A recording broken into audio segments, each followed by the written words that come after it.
better. So I would like to call our Honorable Mayor W. Reed Gaciora to give us welcome remarks.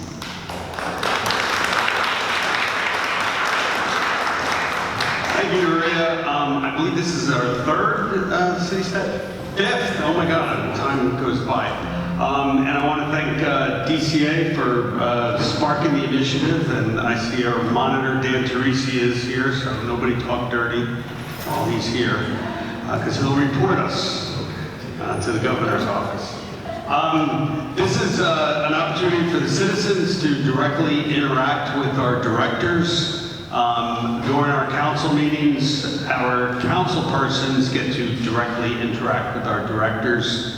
This allows the citizens themselves, our residents, our most important clients, to directly interact with our directors. The ground rules are that we have to at least initiate a response within 48 hours. We're not perfect. Government sometimes takes a couple more days. But we do our best to be responsive and transparent, and we want to know what problems are out there and how we can make things better. This is a city we all love and we serve, and we want to continue and to do good things. I think today's theme is lead, and under our director, Sean Semple, we're going to talk about lead and what Trenton Waterworks, which is, we want to keep the T in Trenton, is doing about the lead. And now it isn't in the water. This is not Flint, Michigan. We have lead service pipes, and it's not even in the pipes. It's the galvanized soldering that connects the pipes together, which had lead in them, and that is why we are now replacing all that, and we're in the process. We've done a third, and so we have 2/3 to go, but we will continue every day to work for our residents and to deliver the best water that we can possibly can. All right, thank you very much. God bless.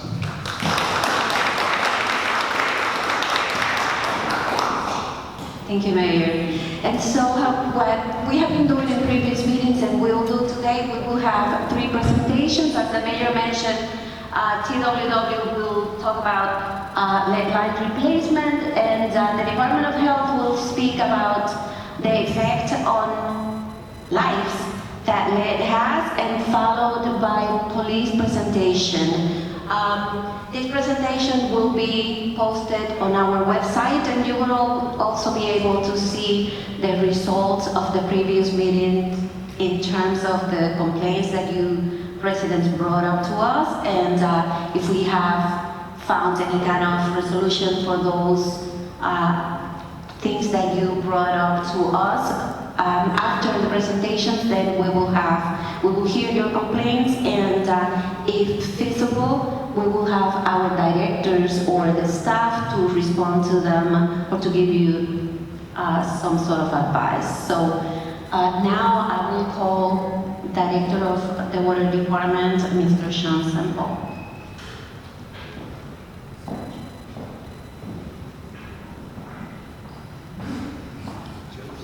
Good morning, everyone.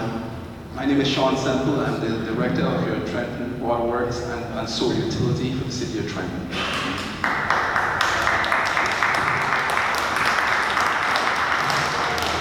So we're going to talk about lead lines within the city and within our service area today.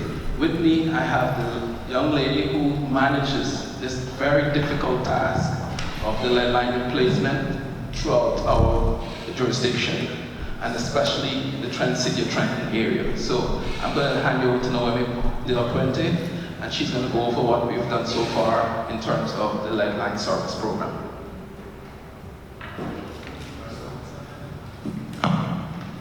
Okay. Thank you, everyone. It's an honor to be here and speak to you about the lead program.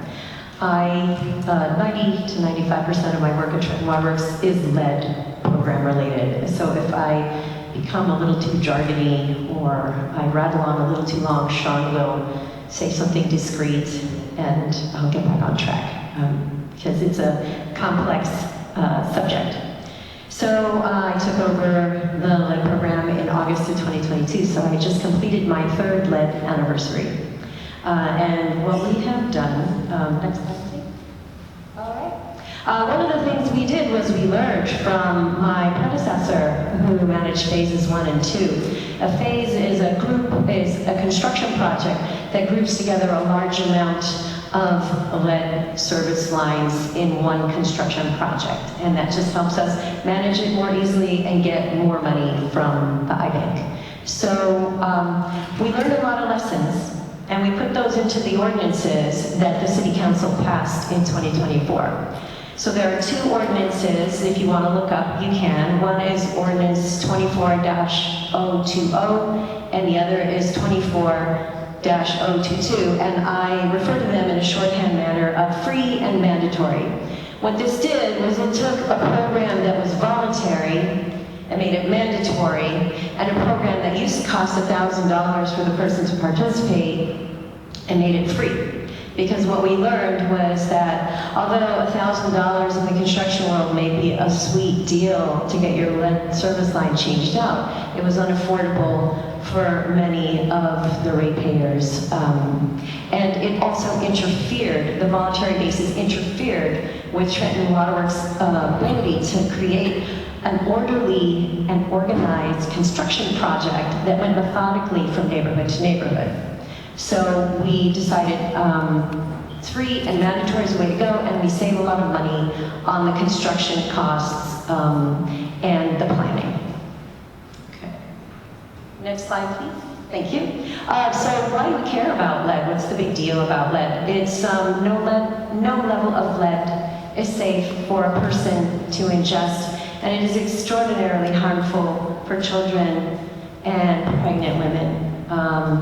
The health department will talk more about the health effects of lead. I'll just shorthand it for you right now. Lead diminishes a child's potential. It diminishes their future because it diminishes their intelligence, their behavioral capacity, and their health, their growth. So when we prioritize the areas in which we go to, we prioritize areas with larger populations of children. And it hurts adults also. It can create hypertension, it can create reproductive harm, cognitive decline, and Trenton Waterworks source water is free of lead. Our old infrastructure is not free of lead.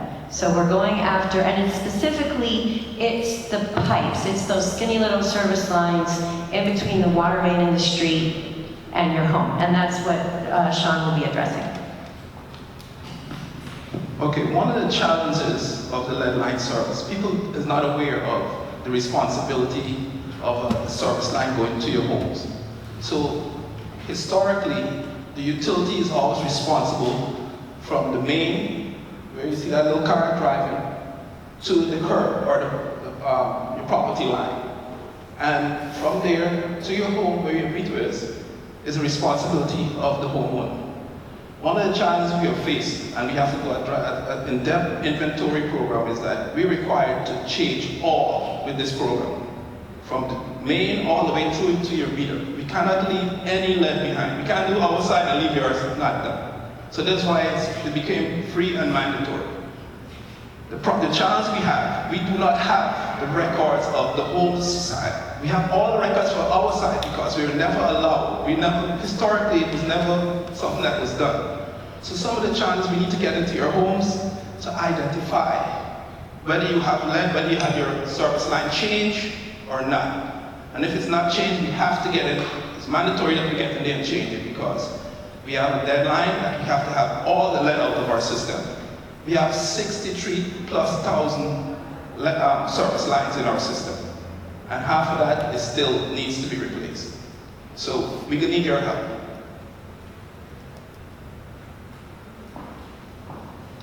Okay. So where is the lead program now? We're 11,000 lines replaced and counting. We have another 2,000 or so lead service lines planned to be removed in what I call the phases, those construction project bundles of 600 to 1,400 lead lines in a contract. We have a new website, which I encourage all of you to visit to learn more about the health effects of lead, about how you can filter your water, how you can flush your pipes every morning while you wait for Trenton to get to your residence to change your lead line. This is a map of Phase 3, which is an EPA funded project. It's an EPA WIN grant, W-I-I-N, Water Infrastructure Improvement for the Nation grant that Trenton Waterworks received. And you can see 3 different neighborhoods that will be addressed. These neighborhoods were selected on the basis of need. The next slide shows where we're going to be focusing Phase 5. Phase 5 will be in South Trenton.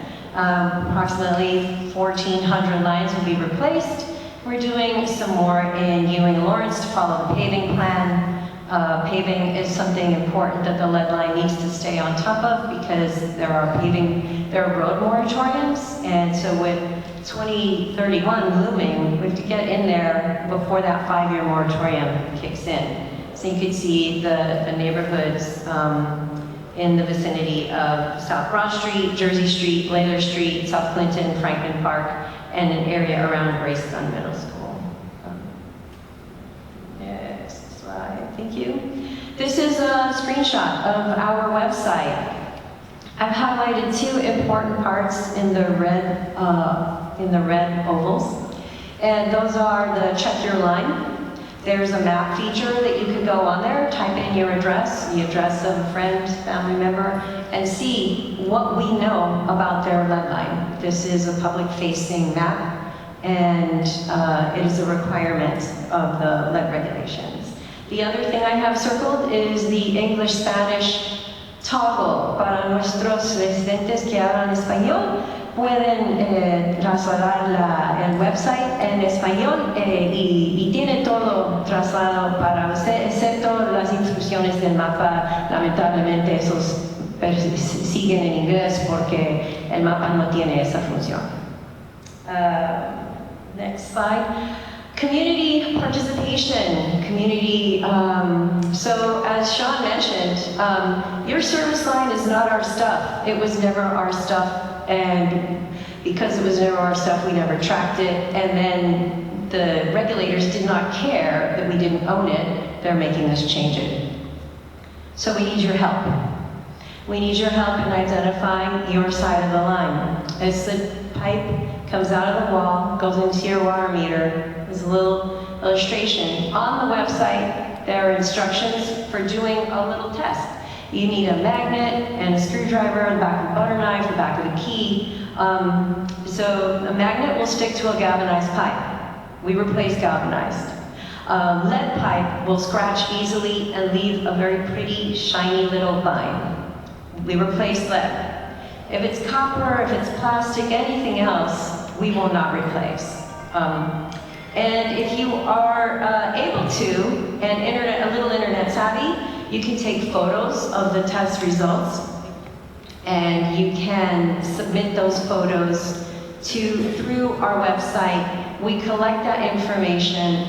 We have technicians verify the opinions, and then we have more information. The more accurate our data is on the customer side line, the better our program will operate. Right now we have probably about 20,000 unknowns, unknown service lines. They're almost all on the customer side. That means we don't know what they're made of. And it would help us to operate the program more efficiently if we knew what they were made of. So the most important partner in this, besides the iBank that gives us lots of money to do this, is you, the customer. Next slide, please. Yes.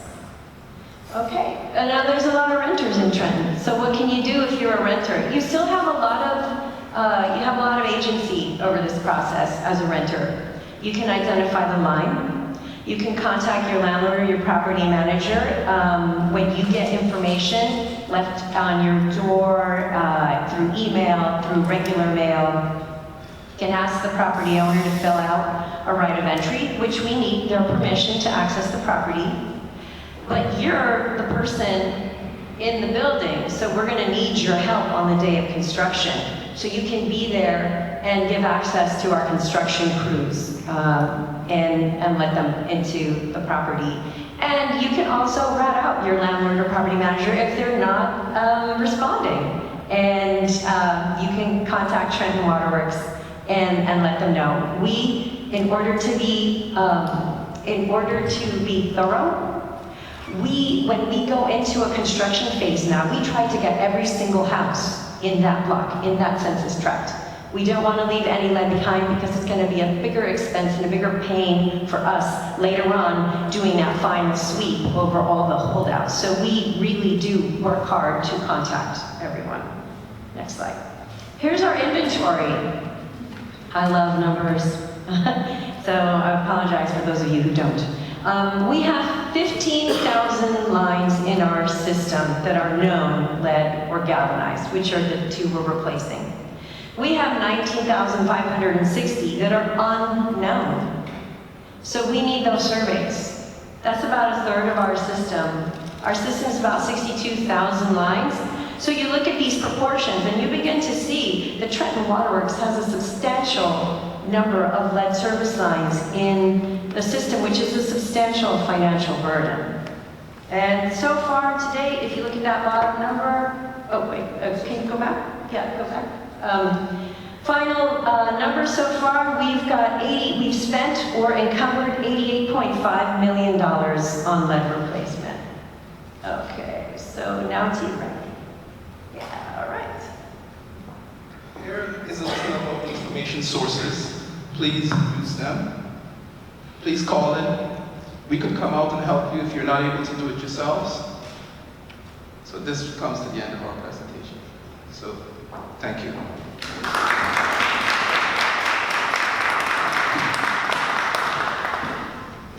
Thank you, Noemi and Sean. And now I'm going to call Dr. Diego Minacapelli. I don't see Dr. Diego. Okay, Miss Memphis, this is your show now. Memphis is our health educator. She does a fantastic job, I need to say that. And she will be talking about the effects of lead. Everyone. Again, my name is Memphis Madden. As mentioned, I am the health educator for the department. And today I will be presenting on lead from the public health perspective. So just to provide some brief information about what lead is, it is a naturally occurring material, but its use became popularized following the Industrial Revolution, and that is because lead has a low melting point and is very durable. So it can be melted, easily shaped and molded in a variety of different ways without breaking, which is why we have a wide historical use of lead in our country. And over the years, regulations and laws have been enacted so that we can monitor the use of lead in our products, in our homes, in our environment. But it is important to note that lead is not monitored consistently worldwide. So while the United States does have several layers of protections and we have laws that protect us within our home, our environment, and our products, we don't always know what's coming into our space as well. So we still have some uncommon and unsuspecting sources of lead exposure, and that can range from toys to cookware to cultural products to Ayurvedic and home remedies, again, not knowing where exactly it's coming from. And so the main pathways of exposure to lead are inhalation. So as pictured here, if you're in an area where there's soil and there's lead in the soil, as that soil is being disturbed, it's releasing dust into the air, and if lead is in the soil, lead is in that dust. So it's easily breathed in. It can also be ingested. So pictured here is a house that was painted with lead-based paint that is now beginning to chip. And so what we see in our program, our children will actually pick at these paint chips and they'll eat them. And lead has a very sweet taste to it, so as they're eating it, they're getting that sweet taste and it makes them want to find more. So it can be ingested that way. We've also seen commonly ingestion through cookware. So for some of our families, they will cook with clay pots, and there's lead in the glazing of that pot. So that's why it looks very shiny. But as you're cooking and as you're heating the pot, remember lead has a low melting point, so that lead is now leaching into the food that you're cooking, so that as you're eating the food, now you're actually eating the lead. And another method is dermal. So pictured here is henna art. And in some henna products, depending again on where they come from, they can have lead toxins in it. So if you're constantly doing henna, your skin is now absorbing the lead. So as the impact of lead and the health effects of lead became more known, the Centers for Disease Control developed the Childhood Lead Poisoning Prevention Program. And the goal of this program was to eliminate lead poisoning and its adverse health effects as a public health challenge. So why do we want to focus on children? We heard a little bit already from the water department, but they can absorb lead at a greater rate than adults, and children are generally more vulnerable to the lasting impacts of lead. And that is because their body is still in development, so as they can take it in, their bodies can also retain it much easier than an adult. And they have immature systems, so once the lead is in there, it can easily move through their bloodstream, and then it can easily cross the blood-brain barrier and now impact their brain. Children are also more likely to exhibit those vulnerable behaviors, so that mouthing behaviors, they're more likely to put their hands in the mouth or to put non-food items that might contain lead toxins also in their mouth. They breathe more air naturally than we do as adults. They're closer to the ground, so they're more likely to touch that bare soil that has lead in it. And they can sometimes have imbalanced nutrients because of an imbalanced diet. So when they don't have the proper nutrients to protect their nervous systems, it makes lead easier to move around and do its damage. So all of that can provide and lead to some very damaging and permanent damage to their brain and their nervous system. And this is while they're still growing and they're still developing. And all that can have a lasting impact on their learning. It can decrease their IQ, it can impact their behavior, it can disrupt their speech and language development or their hearing. And it could also impact their bodies physically by damaging their kidneys, stunting their bone growth, and can also lead to anemia. So the New Jersey Department of Health administers the Childhood Lead Exposure Prevention Program, and the Department of Health and Human Services Division of Health Promotion is a recipient of that grant program. So we receive funding to tackle the issues of lead right at home. And so our goal is to protect children from the adverse effects of lead and the adverse health effects by reducing those exposures within their home and their environment. And we do this by providing nurse case management services, we provide environmental health intervention, we make sure we set up social services networks for them, and we do this through community outreach by providing free lead testing in the city of Trenton. Our target audience is families of children that are 17 and under, with our highest risk groups being those that are 6 and younger, and also birthing persons. So as we did hear from Water also, if a pregnant individual has lead in their system, that can be passed to the baby before they're even born.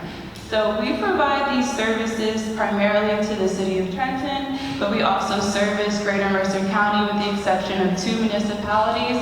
We provide services to Somerset County and select areas of Morris County.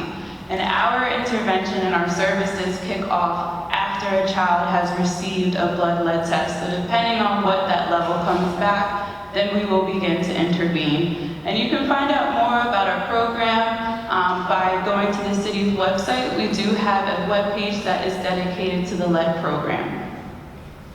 So the important thing to know about lead poisoning is that it is preventable, and so that is our key goal. And through our work, we've identified some key strategies that have helped us refine how we provide this program to our community. The first of which is that knowledge is powerful, which is why we make education and counseling a cornerstone of what we do. We have to make sure that our community understands what lead is, what is its impact, and how do you prevent it.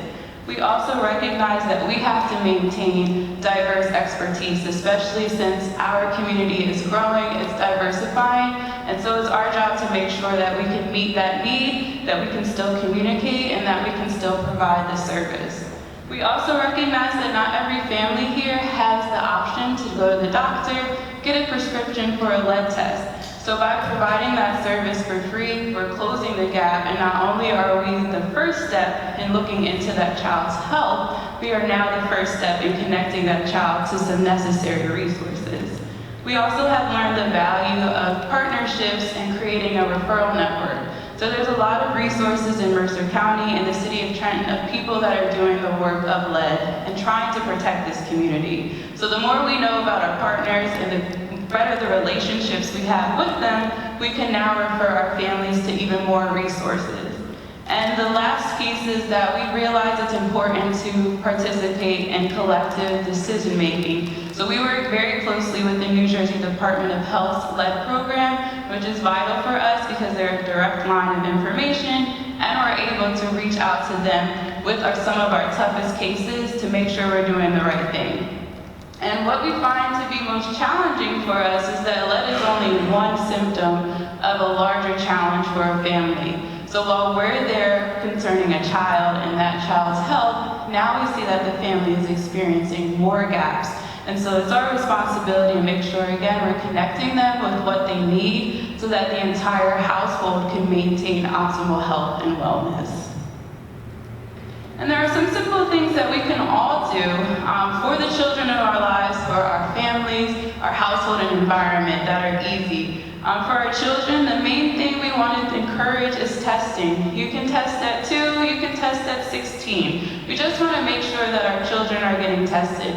For children that have a healthcare provider, we do recommend just doing it as part of their annual physical because you just never know. The signs of lead and lead poisoning are not obvious.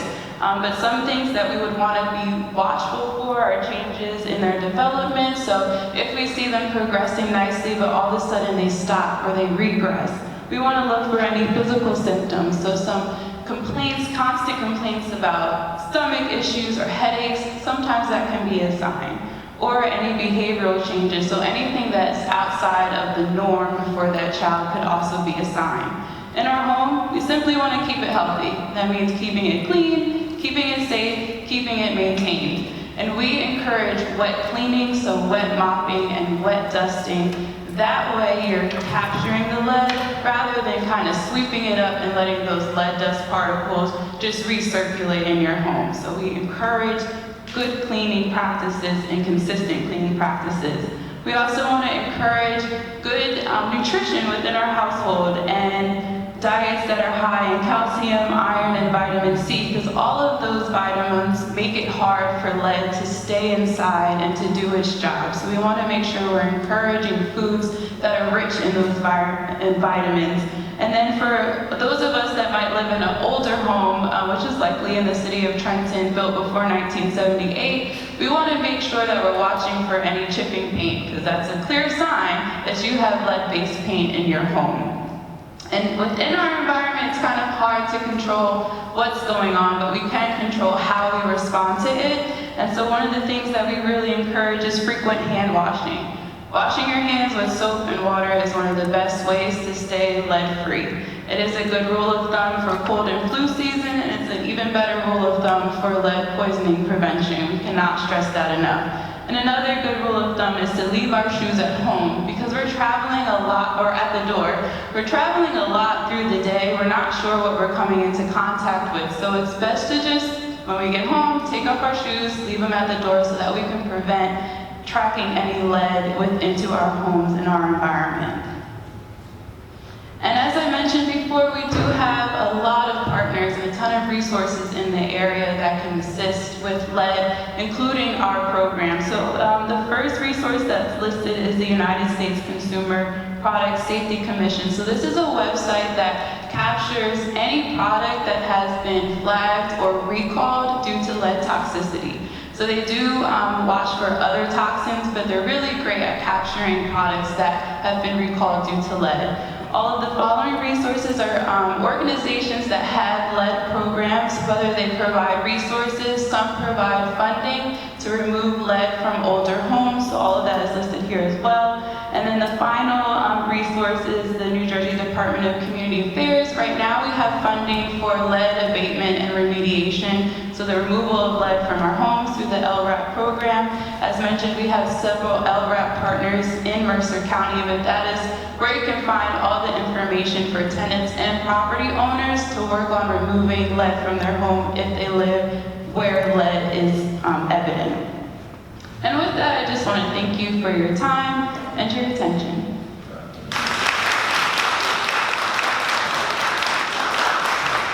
And now you know why Memphis is our health educator. She is great. I'd like to call our police director, Steve Wilson.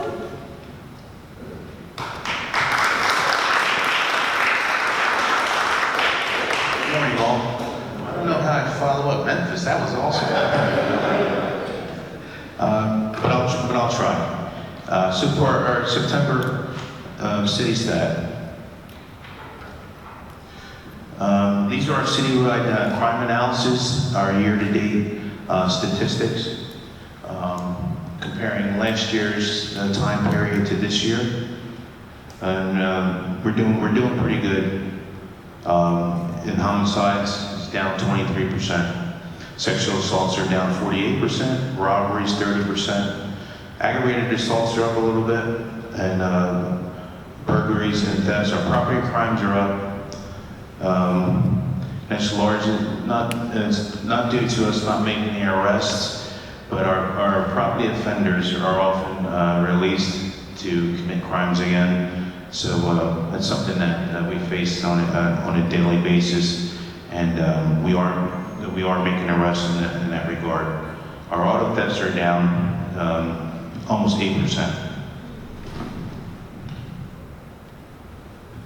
So our total firearms recovered compared to last year, we are up 28% in guns that we're taking off the street, and those guns include handguns, rifles, and shotguns.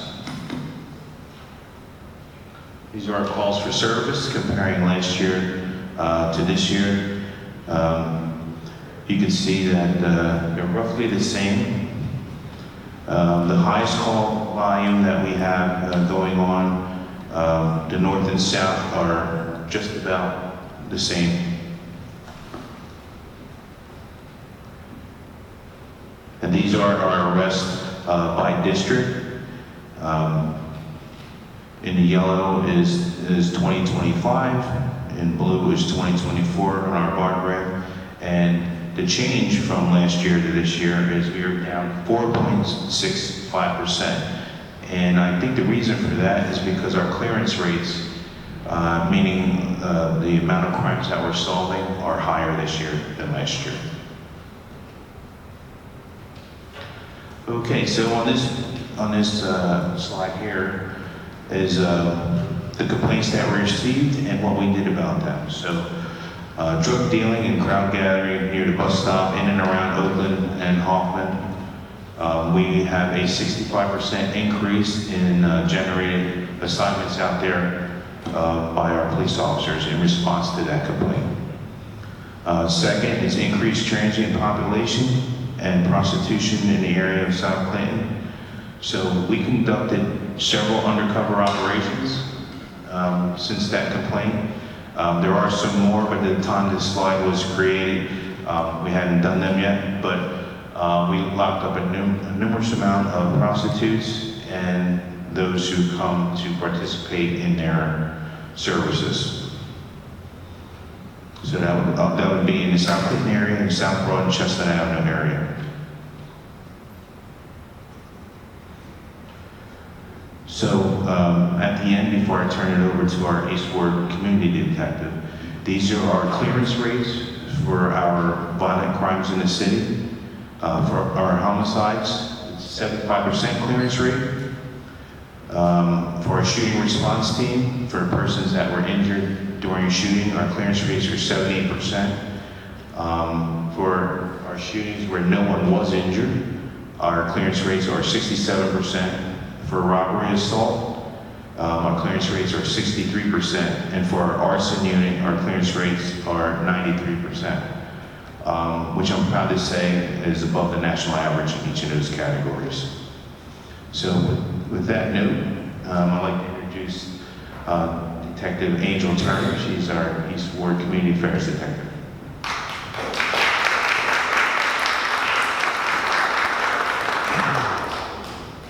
Thank you so much, Director. Good morning, everyone. As the Director stated, I am Detective Angel Turner. I represent the East Ward and the Community Affairs Unit. Our Community Affairs Unit has a total of 4 detectives, one each representing the districts, north, south, east, and west. In Community Affairs, we do a lot of work. We do a lot of outreach work and things of that nature. We are a liaison between the community and the police department. Some of the initiatives that we do in Community Affairs, we do a lot of outreach work and partnerships with nonprofits. Some of our bigger events that we do entail are our National Night Outs. I don't know if any of you attended that this summer, but you see the outpour in the community, and it provides a safe and sound environment for everyone to participate and get resources. We work alongside with the Department of Recreation and Natural Resources with that. We do a lot of community meetings in the East Ward alone. I do have currently 4 meetings that I do have. One, the Euclid Avenue Tennis Association. I see the president here, Ms. Vera. Good morning, ma'am. We also have the Villa Park. We have Trenton Center West and East. There I do a lot of initiatives with our seniors, like bingo and things like that, because we want our seniors to know that we do care about them and that they are not forgotten. Other initiatives that we do, we have our summer camp that's been successful for well over a decade. We have youth from all over the city. Our summer camp is free. We get a lot of resources from all of our partners, and we go on a lot of trips with our youth so they get to interact with us, knowing how it is, you know, us being police officers, that we're not just out here, you know, doing our jobs, you know, preventing criminals from doing what they do or whatnot. But we do a lot of that. We do a lot of fun trips like Funplex. What else do we do? Clemson Park, yes, and bowling. They love bowling. We also do our Citizens Academy, which is actually starting tonight. Our Citizens Academy, it entails 10 weeks of class session. We hold it once a week. This fall class is on Wednesdays, and we have different instructors from within our department that goes over everything that we do, from firearms to the rules and regulations of our job, what we do. We have our Milo simulated program. We have the judge from courts come in and talk. We have our patrol admin come down, letting them know how we, you know, control our manpower and deploy our manpower out into the city. Also, our lovely director comes down and talks with them as well. And that's just a couple of things with our Citizens Academy. Other things that we do, we also assist with the fire department, with the junior public safety. We give classes to our youth in that aspect as well, giving them certificates on learning how to become a first responder, whether it's in the police department, fire department, or EMS. We also go into our schools, talk about bullying, social media issues, because that's on the rise, obviously. We do our Read Across America, as you see in the pictures here. But we also do a lot of outreach work with giving back to community with feeding due to the, what's the word I want to use? Yeah, our food insecurities. Thank you, Detective Summers. And that's just skimming the surface. We do a lot more, but I just wanted to let you know that's what we do and what it entails in community affairs. One of the things the director did mention is our motor vehicle thefts. We have an uptick on the Hyundais and Kias due to a model affected by security vulnerabilities. Why the Kias and the Hyundais? You know, I know a lot of people heard how this all came about due to social media. We had juveniles on TikTok showing how easy it is to break into these specific vehicles. Thank you for clicking. With that, we did get into a partnership with the producers for the club, or if you will, the Will Lock. And with that, I know in all of our community meetings that we do attend, as well as National Night Out, we made it a point to make sure we are giving the tools to our citizens and residents in the city to make sure their vehicle is safe. You know, our vehicles are point A to B to get us to work, get our kids to school and everything like that. So we do have one wheel lock if anyone is interested in it. But if you have any other questions or concerns or wishing to obtain a wheel lock, please reach out to Community Affairs at Community Affairs. Is that it? Okay, yes. Right up there, Community Affairs at TrentPolice.net. And we will most definitely reach out to you and get you a wheel lock or any needs that you may need. Thank you.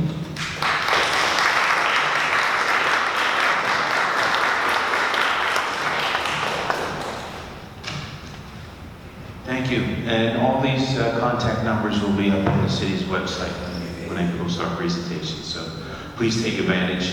Come get your steering wheel locks, not just for Honda and Kia owners, but anybody can get one for whatever car you have. We do have an uptick in the thefts of those natures. And just another public safety tip: make sure you lock your cars. Because we have too many thefts from autos where folks are leaving their valuables in there, and you have people running around just checking doors. So lock your cars, and it helps us help you be safe. Thank you.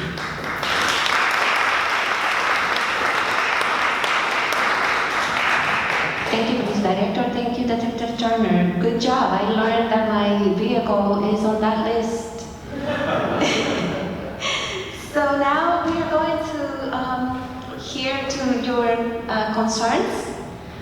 You have 2 minutes to address your concerns. If it's something that I have a director here that can talk to you immediately, we will do that. But if not, they will be contacting you within 48 hours, and we will try to address those issues as soon as possible. So now I would like to call Ms. Ivy Avery.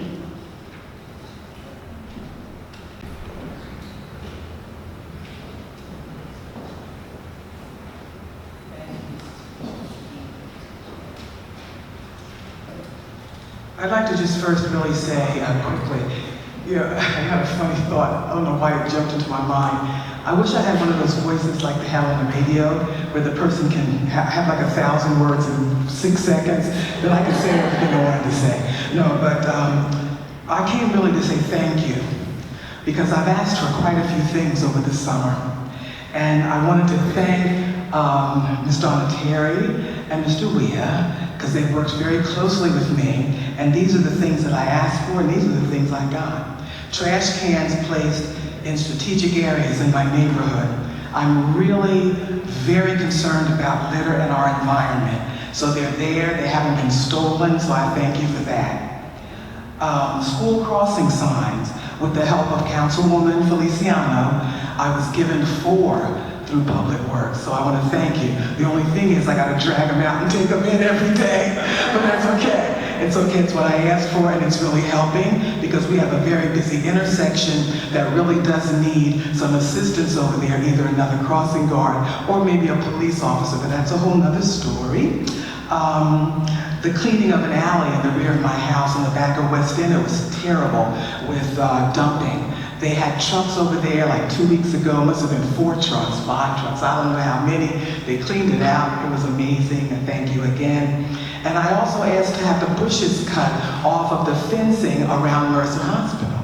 And they did that. I've already been explained they can't go inside, but you all did all the way around the outside, and that was very good for walking and for safety, because people were having to duck and carry on over there. Also, I've noticed the cutting of lots that the city owns. They've been really diligent with that, and there's so many of them, I know they can't get to all of them all the time. I only have a couple of, but again, thank you. I think that Public Works does a really great job, and I'll give them my own hand clap this morning. And really quickly, I asked for a street sign. I've already talked to Mr. Santora for the corner of West End and West State. There is no street sign, so it does interfere sometimes with deliveries. And I have a question about installation of street lights on Prospect Street in front of Serenity Garden. I don't know if I should go through public service or the city of Trenton, so I do need some help with that. Thank you.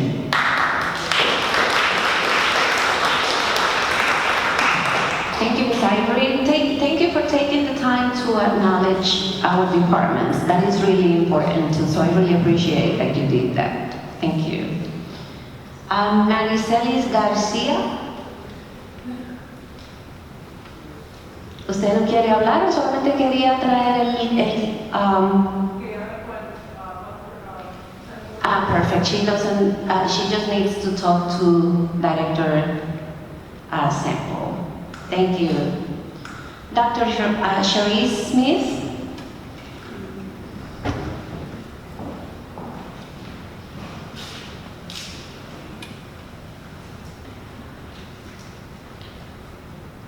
Good morning, everyone. Like Ivy, I do want to thank those members of the department who did reach back out to me for the concerns that I had, and they were vehicles that were parked in a backyard of a residence, a bus and a panel truck. They are still there, but I did receive a call from someone from the department. I waved at them when they came by, kind of directed them where they needed to go. I'm thankful for that, and Maria did reach out to me about the timing of that event occurring. Let's see here. I do still believe that that property is using it as a dealership. There are multiple cars parked on the lawn this morning. I have photos this morning on my way in. And I'm not sure if the projects that they are having on their property have permits. There's 2 structures that have been built in the past 2 months or 6 months. The vacant property on 69 Reading Avenue still needs attention. And we've started to have an increase in rodents coming from that area, we believe from that area. I know this is the time of the year where mice come in, but it has been unreal this year, and I'm allergic to cats, so I can't have a cat come in my house. The crosswalk on Reading and Maple, I believe this morning my husband found someone out there making marks on the street. So hoping that the crosswalks for the schools were in between Stokes and in between Kilmer and Jefferson. So there's a lot of traffic of kids coming in and off of buses. I don't believe there was an update on the roads or the streets, on the potholes, on Reading and Maple. There's an overgrown tree coming from an apartment building on the corner of Parkside and Reading, which is kind of, if trucks go by, they're hitting it. So that needs to be taken care of. Let's see here. There is also a crosswalk on the end of Homan and Maple. It's almost like a little triangle, if you know what I'm talking about. There's businesses there. There's triple parking that goes on there.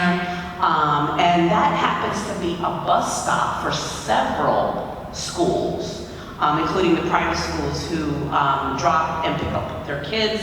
It's a mess over there. It's just a matter of time. My son, he went to private school, and that was their bus stop for a number of years. So that needs to be addressed, and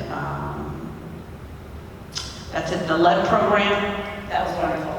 I learned a lot today as well, and as an educator, I'm always looking to learn more. But again, thank you for the work that was done and the communication that was had.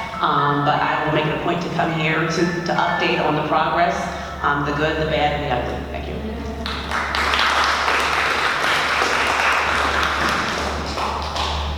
Thank you, Dr. Smith. We really appreciate your feedback.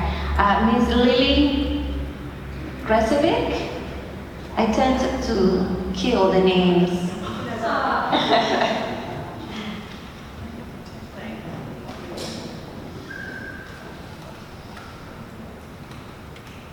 Hi, again, thanks for having the meeting, for all the directors that are here, and the mayor. I think it's a very useful forum. I just wanted to report on something that's been happening in Hiltonia in the last week and a half. The mayor is well aware, he's also a resident of our neighborhood, and he is addressing some of these issues with PSE&G, but I'm concerned about the whole city. So PSE&G periodically comes through to prune trees that are on the side of the power lines. Obviously, they're trying to prevent power outages with limbs, but this is the last time they did it. They butchered some trees. Now they butchered so many trees, and so many of us were out and up in arms and speaking to the staff. They did leave a note on the doors that said they were going to come through. They said there'll be an arborist. I can't believe an arborist had anything to do with this, because a considerable number of trees are damaged beyond repair. I learned from a New Jersey Tree Foundation presentation in Cadwallader Park a year and a half ago that we organized on maintenance of trees. You can't remove more than 30% of the crown without jeopardizing the tree. And we're talking about street trees that are owned by the city. They're on the curbs, right? They have removed like 80% of some of these trees. Now it's the wrong season to be even pruning trees because they're not dormant yet. So these trees, our neighbor's 100 years old. Some of these trees are approaching that age. They're established trees, and they're not going to survive. So the mayor is trying to get action for our neighborhood. I don't know what they can do except remove those trees and have PSE&G pay for the work and restore new trees, or come and prune, have a real arborist look at these trees and see what can be done. Now, trees are so vital for our health, our wellness, and the beauty of our streets. The neighborhoods that have trees is such an asset to the neighbors and to the quality of life and to the property values.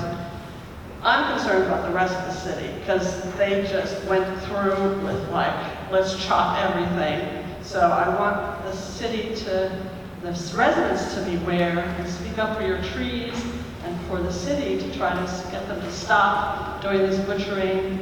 It has to be done in a sensitive way that doesn't kill. This is an asset of the city that owns these trees.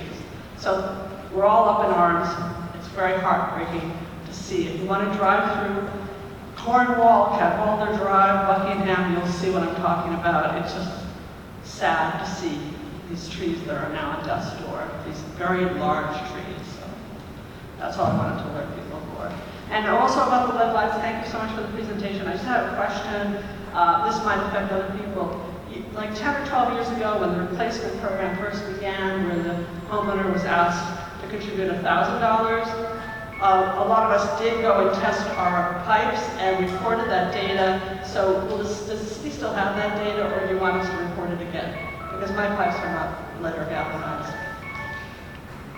That's a question. Okay, thank you. Thank you so much, Ms. Lily. I get really excited when somebody comes and talk about our trees as assets.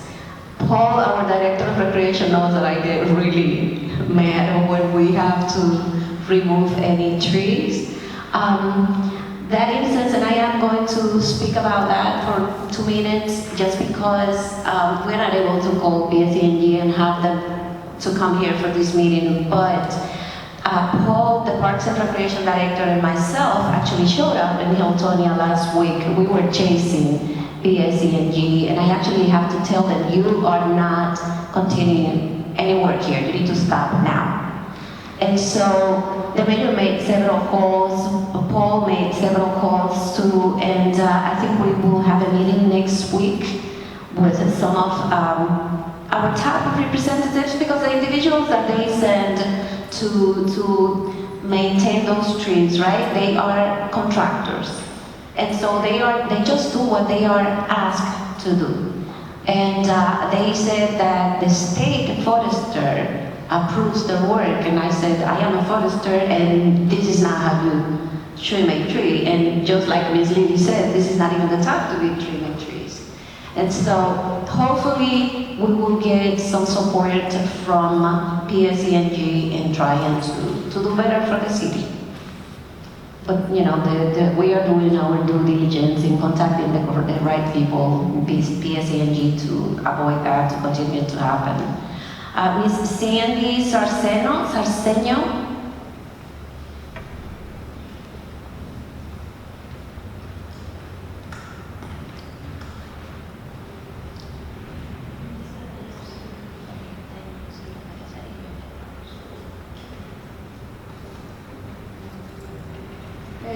días a todos. El motivo de mi visita es porque soy una pequeña emprendedora de negocio y estoy aquí porque últimamente he sido acosada por mi vecina. También he sido amenazada por la policía y por el carrito del etiquetero que le decimos nosotros. I'm going to translate for her. She is here. She is a small business owner, and she feels that she has been accosted or stalked by a neighbor and also by one of our parking enforcement officers. Mi negocio está en la 626 de la Genesis Street. Tengo una vecina que vive en la 622. Ella, desde que abrí mi pequeño negocio, ella siempre me ha molestado, amenazándome con diferentes cosas.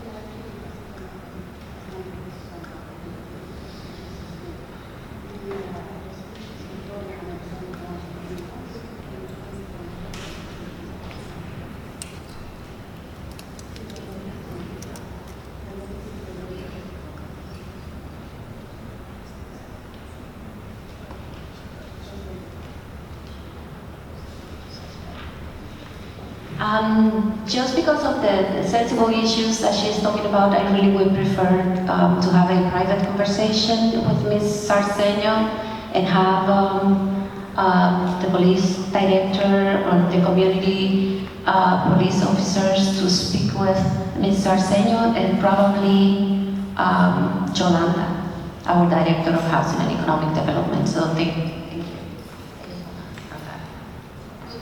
Okay. Ms. Vera Louise Westcott.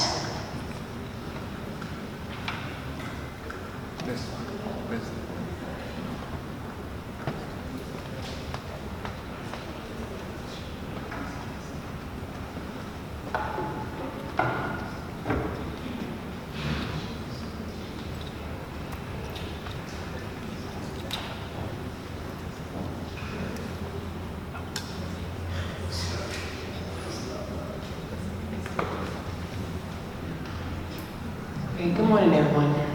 My name is Vera Westcott. I am the president of Euclid Avenue Neighborhood Watch Group. I have a few things to discuss. Being that the city has this $50 million, we would like to see it used for South Cook School. I believe it's on Walnut Avenue and Kyler Avenue. It's been dilapidated, decayed for the last 50 years. We've had different investors come and try to buy it, but I think when they discovered it was asbestos in it, the deal fell through. So we're asking the city to tear the building down. It's a huge, huge building, and recently the planning board has approved different apartments. I believe there's a new apartment on Hamilton and South Clinton Avenue, which have 30 units, 25 parking spots. There is one coming up, hopefully, on Greenwood Avenue. The numbers was reduced, I think, to 30 units. And one of my questions is, there's another apartment that was approved by the planning board on East State Street and South Olden Avenue, or North Olden Avenue, for 70 units. And I just don't understand how they're going to be approved of 70 units and they got to dig for parking, and all the other units were approved for 30 units, which just a concern that I have, because that is a very, very tight street area for 70 units. I just can't see that. But anyway, we are asking that South Cook School be torn down. We're residents, we need something else better to look at than that. And we have some money available. I don't see why not, why it can't be approved. Another area, hopefully Anthony Santori is here. Okay, the corner of Euclid Avenue and Hampton. The school board, especially in the summertime, I I guess the residents or the students or the staff, they park on Hampton Avenue. And they block some of my older residents from coming out of Euclid Avenue to cross over to make a left. So we're asking for a sign to be put up stating no parking from here to the corner. Because the majority of the time it's a big truck, it's a big van, and one of my residents, she's like very up in age. She has to go to her doctor, she's got to go shopping. She's almost gotten hit twice. You know, because if they don't have to stop at Euclid or Tioga Street and they barreling down to East State Street, it's a dangerous situation. So hopefully, I mean, if you want, we can meet you at that corner, you know, and you can see what we're talking about. Okay. Is that all I have to say?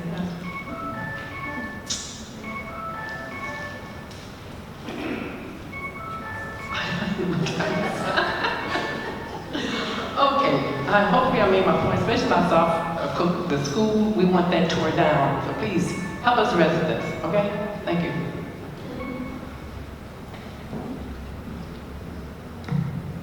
Thank you, Ms. Westcott. Ms. Cheryl Macaroni?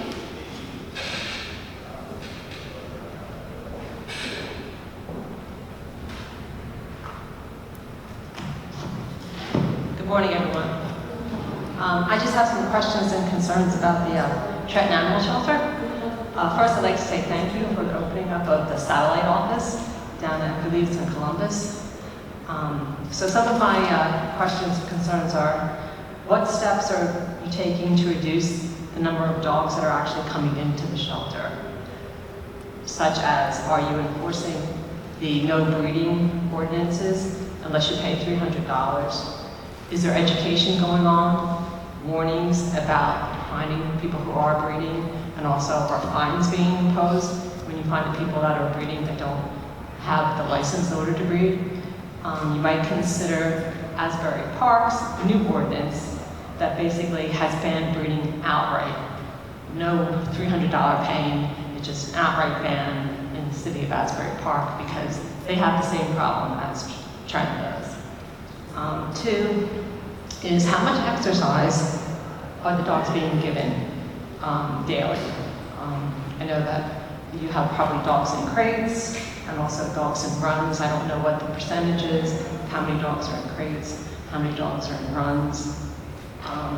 Three, and what is being done to establish good working relationships with volunteer groups, such as to get the dogs walked, socialized, and also to adoption events. I volunteer at Easel, which used to have the same problem as Trenton, and they've made tremendous inroads into, you know, there's a volunteer group that runs the shelter. The dogs are walked 4 times a day. I show up with a bunch of like 25, 30 people every Saturday for group walks. All the dogs get walked, they get socialized, they get trained, then they are taken to adoption events by the volunteers and returned. The next concern I have is with the Columbus satellite shelter. I understand, I haven't been down there yet, but there's no fencing area where you can take the dogs out to get them to run around inside a closed-in area. I don't know whether or not you would need to get an ordinance in order to put up fencing, but I know that there's people who volunteered to help put up the fencing, probably even get funding for the fencing, if all it takes is getting the variance in order to put that up.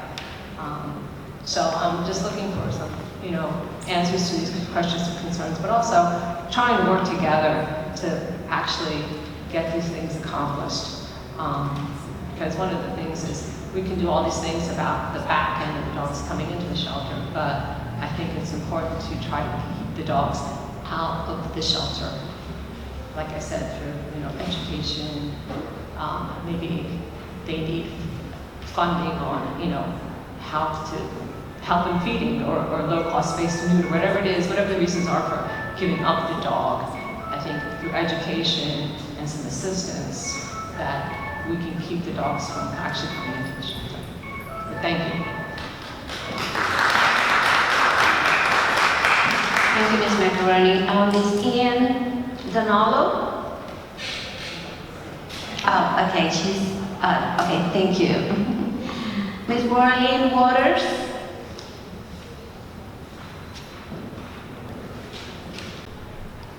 Good day, everyone. I first want to thank the city for working with me, my neighborhood, Turtle Avenue, and the organization I'm employed by, Better Community Housing of Trenton, Incorporated. They have been working together with us to get things accomplished. I have many outstanding things to follow up on. I'm not here to complain. I'm just here to ask questions. When are we going to have the work completed? The first one I have on question is the vacant lots on Turtle Avenue, 59.5 through 67. I thank you very much for removing the trees. However, there is still a tree stump there I would like to ask to be grimed so that I may be able to repair my fence. And secondly, if those lots can be leveled. And thirdly, if the fence can be repaired. I'm asking this because the lots across the street from these lots, we will begin construction of 4 new houses. And we would like to have everyone who is now parking on the lots where the houses are going to be built to be able to have somewhere to park. The question I need asked is this vacant land, 59.5 through 67 Turtle Avenue, going to become a parking lot owned by the city? With that question being asked, I have to refer to the vacant lot on North Clinton Avenue across the street from the city farm, which is currently under construction of something. My question is that becoming a park or is it going to be a parking lot? Sunday, the construction worker answered my question saying that they were building a recreational park. So my question is that space going to become the skate park? Or is that going to be a parking lot for the skate park to come? And secondly, following up on when will we be having community meetings about the Lincoln Avenue Bridge and its new construction? When is it going to begin? Again, I'm not complaining, I'm following up so we can get these things accomplished. Thank you for listening.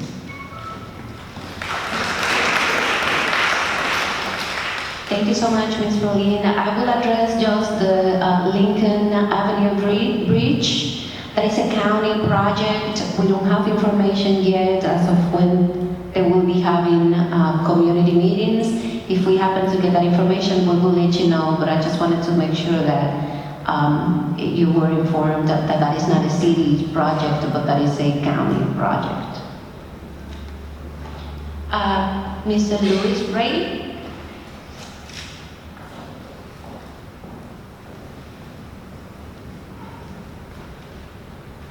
Good morning, everyone. Two things. I want to thank the City of Trenton Park and Property. They came out yesterday to do the lot that's behind my home on Chambers in Ashbourne. They did a fantastic job. There are 2 cars that are parked in that lot that belong to the person that lives on Chambers Street. Unfortunately, they couldn't get the whole entire lot. I've been having problems with them since they moved in. Another thing is that in the past, we've been having problems with speeding down my street, Franklin Street. We had we had numerous accidents, car accidents on Franklin, Ashmore, Liberty and Franklin. Unfortunately, accidents happen, but we have kids that come out and they play around in front of their home. I'm afraid one of those kids are going to get hit by a car if they keep on speeding. And ATVs, they are just, I can't imagine, ATVs are going all over the city of Trenton. We've almost got hit, me and my wife, we almost got hit by an ATV a couple of days ago. They're riding up and down Chamber Street, Liberty Street, Franklin Street. We need to do something about it. I know the police, they can't do anything about it, but we need to get something done with this. Like I said, we've been almost hit by ATVs. Even my father's driving his car, unfortunately, the ATVs keep cutting in front of us. And I don't know what else to do. I've called the police numerous times about it, and it's like, it's out of their hands. So I don't know what else to do. Thank you. Thank you, Mr. Brady.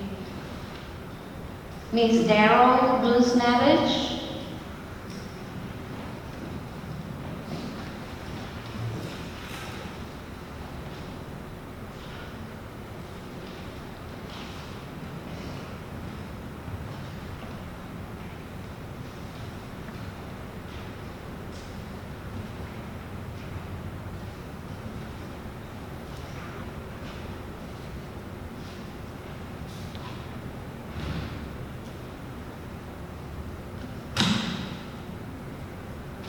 First of all, I'm here to say that your 48-hour of response is a joke.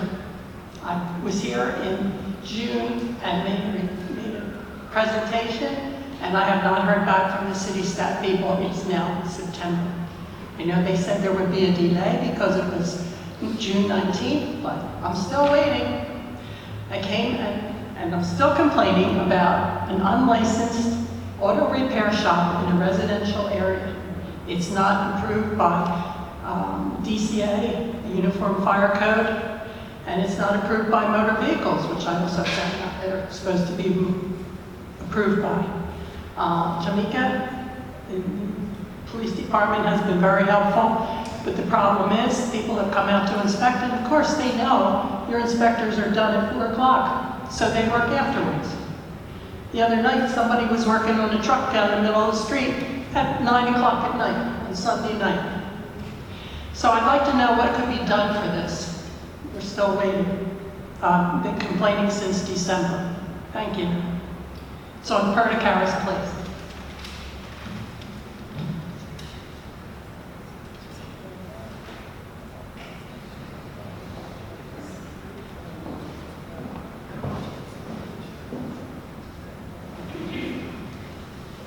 Thank you, Ms. Bluesnavage. I will follow up on your case and will make sure that you get a call. My first report was that you were contacted and that they left a message, but I cannot attest to that. So I will make sure that you get a phone call and that your items are addressed in a properly manner. So that was our last concern, our last person presented. So I just want to thank you for coming and thank you for addressing your issues with us. I hope that we will be able to work on those in a timely fashion, in a timely manner. So I want to also thank the directors. I know that you are paying attention to these concerns and that we will try to meet the deadlines. These are issues of quality of life issues, and it is our responsibility to address them. So I thank all of you for coming and for being part of a better Trenton. Thank you so much and have a great day. Oh, and our next meeting is going to be October 15th at 5 o'clock. Thank you so much.